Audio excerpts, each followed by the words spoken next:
Arestado sa buy-bust operation sa Lapu-Lapu City ang tatlong magkakapatid, kabilang ang isang menor de edad.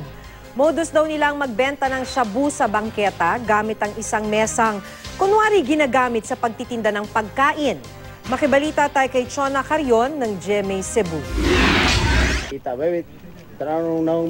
Nagkasanang buy-bust operation ang Lapu-Lapu City Police sa barangay Marigondon laban sa grupong tinatawag nilang Triangle Pusher. Positibong nakabili ng shabu ang asset ng pulisya sa tatlong magkakapatid na sospek kabilang ang isang menor de edad.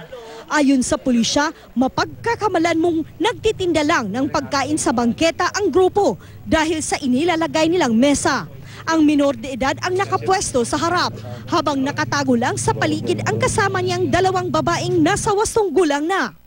Moving na sila sir, no? Balin-balin niya kanailan ang gigamit nga marag shield silang og galing ba nga di sila makita sa layo. Sa pwesto ng mga sospek, ibinebenta ang shabu na nakasilid sa paketing hugis triangle, kaya binansagan silang Triangle Pushers. Nakuha ng pulisya sa mga sospek ang mahigit 70,000 pisong halaga ng shabu. Pinag-aaralan na ang reklamong isasampa laban sa dalawang naaresto.